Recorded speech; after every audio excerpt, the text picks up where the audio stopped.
Good morning everyone. मैं doctor Tirthanand मिश्र, associate professor, राजकीय मीरा कन्या महाविद्यालय उदयपुर। मित्रों, पूर्व के वीडियो में हमने ऋग्वेद के 10वें मंडल के 125वां सूक्त, जो वाक देवता को समर्पित है, के प्रथम मंत्र पर चर्चा की थी। आज हम इस वीडियो के माध्यम से इसी सूक्त के अगले 2 मंत्रों पर विचार विमर्श करेंगे। मित्रों, इस सूक्त का दूसरा मंत्र कुछ इस प्रकार है। अहम सोम माहनसम बिभर्म्यहम त्वष्टारमुत पूषणम भगम अहम दधामि द्रविणम हविष्मते सुप्राप्ये यजमानाय सुन्वते। इस मंत्र का अन्वय हम कुछ इस प्रकार कर सकते हैं। अहम सोमम आहनसम बिभर्मि अहम त्वष्टारम उत पूषणम भगम अहम दधामि द्रविणम हविष्मते सुप्राप्ये यजमानाय सुन्वते। मित्रों, इस मंत्र में वाग देवी द्वारा देवताओं को धारण करने तथा यजमानों हेतु धन प्रदान करने का उल्लेख हुआ है। इस मंत्र का अर्थ करने हेतु जब हम इस मंत्र पर दृष्टिपात करते हैं तो इस मंत्र में हमें वाक के लिए अहम इस प्रथमांत सर्वनाम पद का बार बार प्रयोग होता है। अतः हम सर्वप्रथम इस अहम पद का अर्थ करेंगे। अहम इत्युक्ते अहम वाक, अर्थात मैं वाक देवी। बिभर्मि, बिभर्मि इत्युक्ते धारण करती हूं। अब प्रश्न उठता है कि मैं क्या धारण करती हूं। तो मित्रों, इसके लिए इस मंत्र में आहनसम सोमम इन द्वितीयांत पदों का प्रयोग हुआ है। जहां आहनसम से तात्पर्य है कूट पीट कर अभिशव करने योग्य अथवा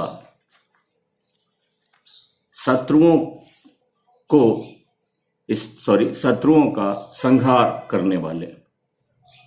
सोमम इत्युक्ते सोम देवता को।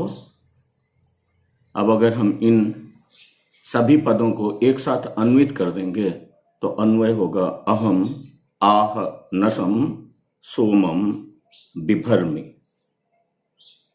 अर्थात मैं कूट पीट कर अभिशव करने योग्य अथवा शत्रुओं को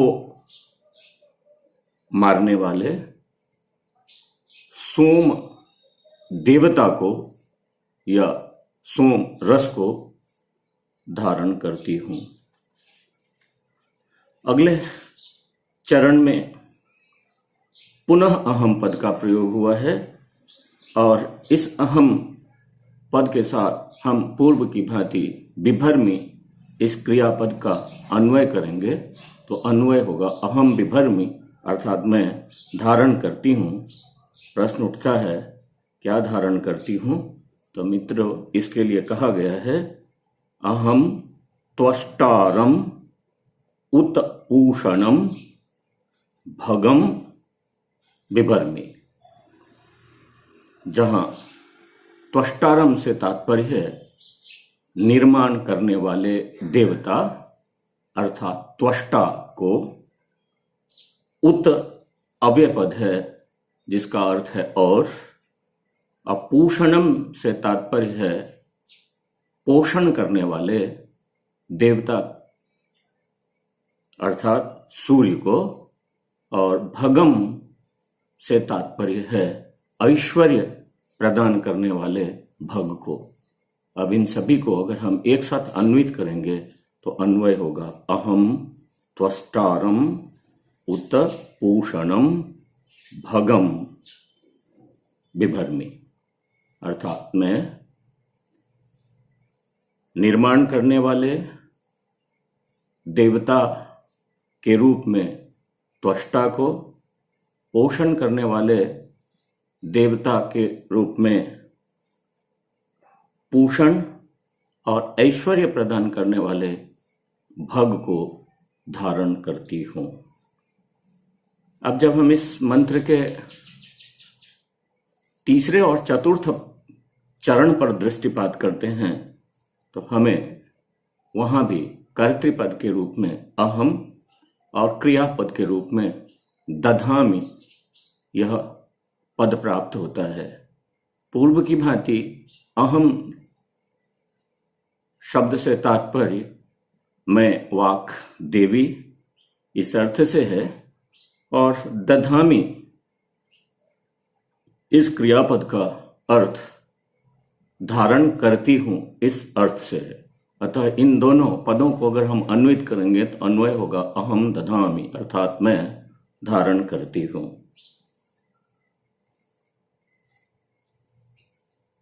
प्रश्न उठता है क्या धारण करती हूं और किसके लिए धारण करती हूं?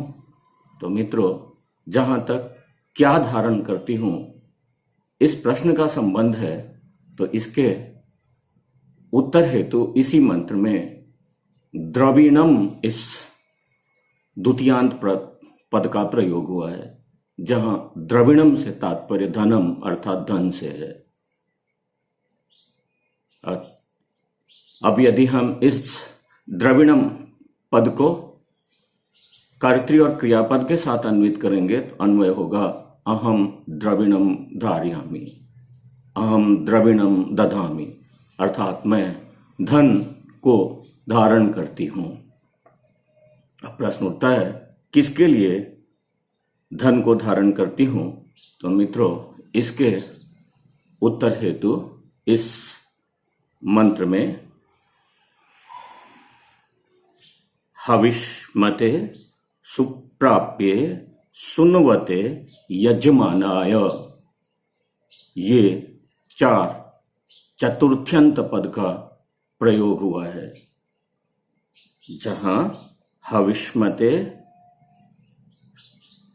शब्द से अर्थ है हवि से युक्त, सुप्राप्य से तात्पर्य है शोभन हवि सामग्री को देवताओं तक पहुंचाने वाले, और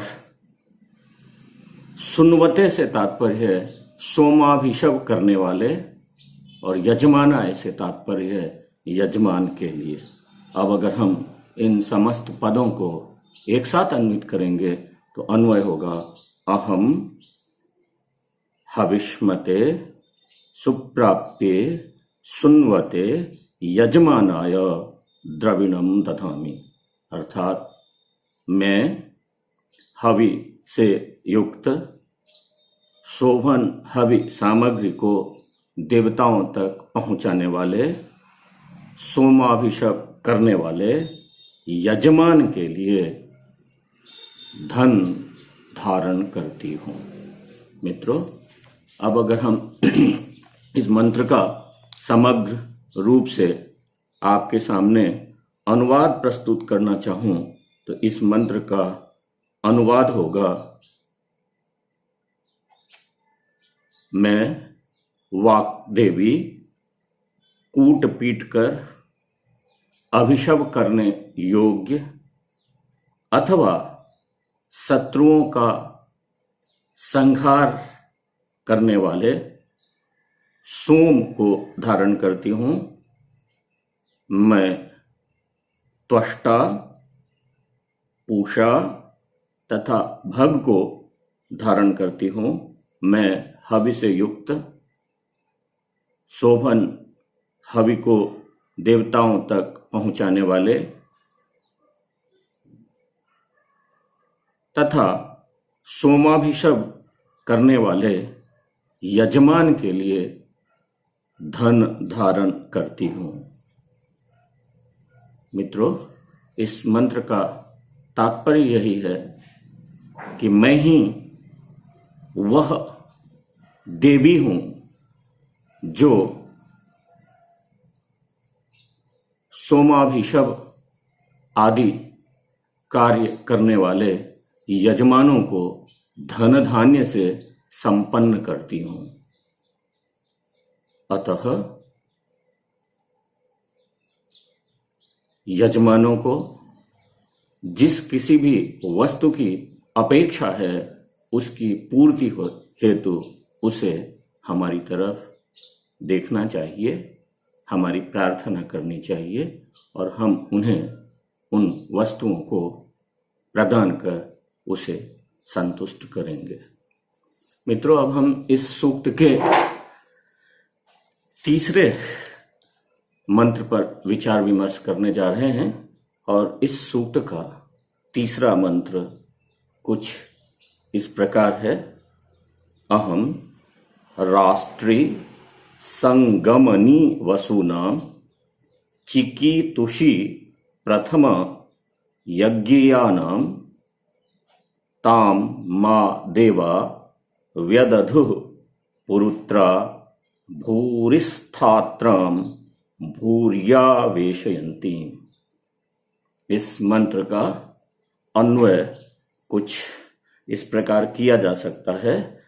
अहम राष्ट्री वसूनाम संगमनी विचिकीतुषी यज्ञयानाम प्रथम भूरिस्थात्राम भूरयावेशयन्तीं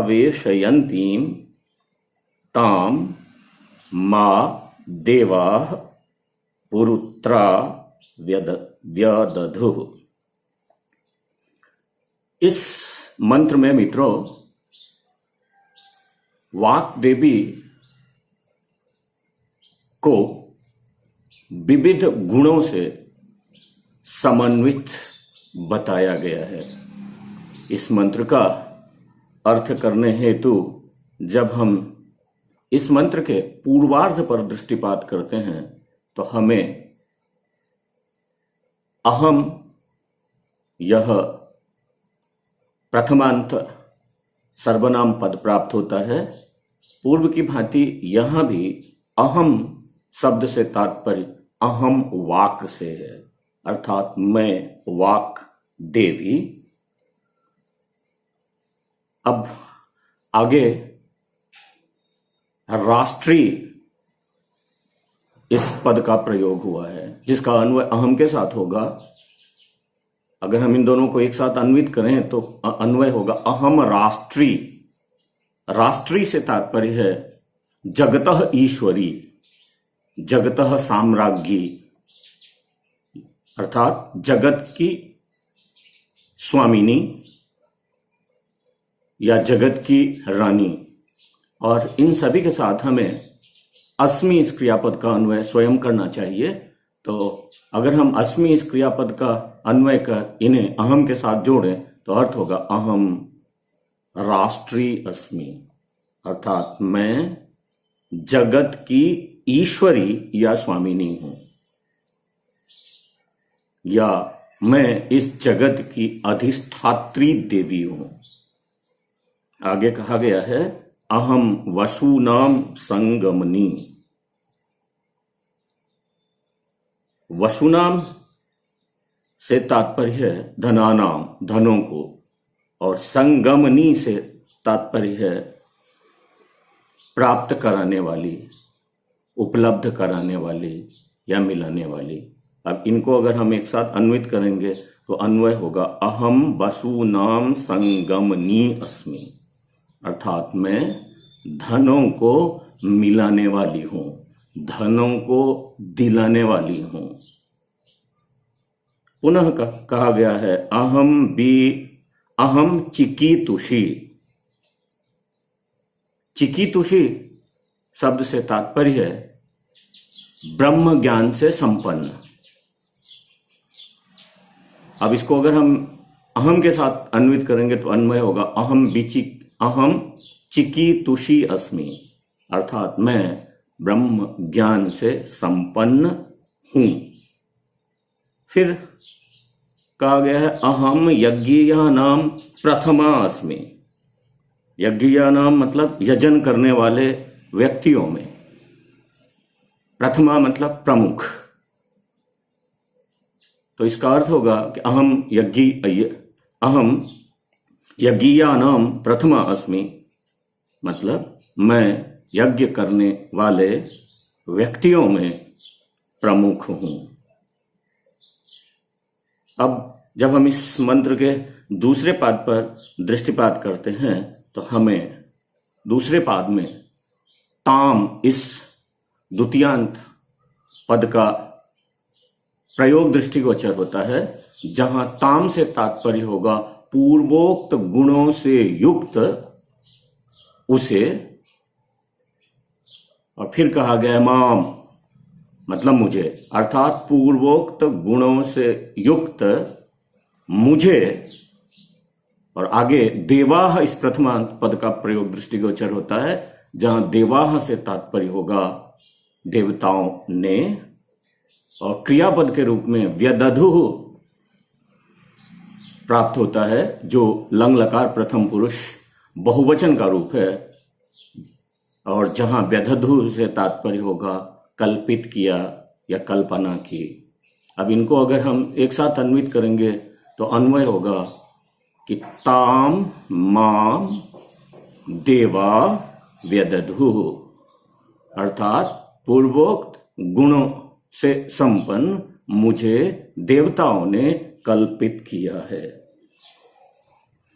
अब है किस रूप में कल्पित किया है, तो मित्रों इसके लिए इस मंत्र में पुरत्रा, भूरिस्थात्राम और भूर्यावेशयन्तीम, इन 3 द्वितीयांत पदों का प्रयोग हुआ है, जहां पुरुत्रा से तात्पर्य है विविध स्थानों में, अनेक स्थानों में, और भूरिस्थात्राम से तात्पर्य है अनेक रूपों में, और भूर्यावेशयन्तीम से तात्पर्य है बहुत सी वस्तुओं में प्रवेश करने वाली।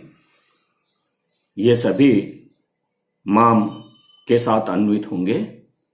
अब अगर हम इस पूर्वार्ध का समग्र रूप से अन्वय करें तो अन्वय होगा ताम माम देवा पुरुत्रा भूरिस्थात्राम भूर्यावेशयन्तीम व्यदधु, अर्थात पूर्वोक्त गुणों से युक्त मुझे देवताओं ने अनेक स्थानों में, अनेक रूपों में तथा अनेक वस्तुओं में प्रवेश करने वाली देवी के रूप में कल्पित किया है।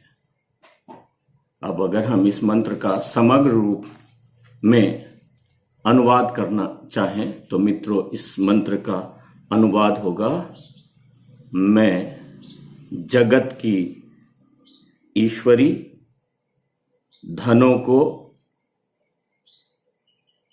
प्रदान करने वाली, ब्रह्म ज्ञान से संपन्न, यजन करने वाले व्यक्तियों में सर्व प्रमुख, अनेक रूपों में अवस्थित, बहुत सी वस्तुओं में प्रवेश करने वाली, उस प्रकार के गुणों से युक्त मुझे देवताओं ने अनेक स्थानों पर कल्पित किया है। मित्रों इस मंत्र का तात्पर्य है कि मैं ही इस संपूर्ण जगत की अधिष्ठात्री देवी हूं, अर्थात समस्त जड़ और चेतन पदार्थों को मैंने ही व्याप्त किया हुआ है, अर्थात इस संसार के कण कण में मैं ही विराजमान हूं और मैं ही अपने उपासकों को धन दौलत प्रदान करती हूं। ब्रह्म जिज्ञासुओं में मैं ही सर्व प्रमुख हूं, अर्थात मैं ही ब्रह्म हूं। यजन करने वाले व्यक्ति इत्यादि में भी मैं ही सर्व प्रमुख हूं, अर्थात मैं ही ब्रह्म हूं और मेरे द्वारा ही इस समस्त पदार्थों की सृष्टि हुई है। अतः हम सभी में से कोई भी जिस किसी भी देवी या देवता का स्मरण करते हैं वह स्मरण मेरा ही स्मरण है। धन्यवाद मित्रों, अगले वीडियो में हम किसी अन्य मंत्र पर विचार विमर्श करेंगे।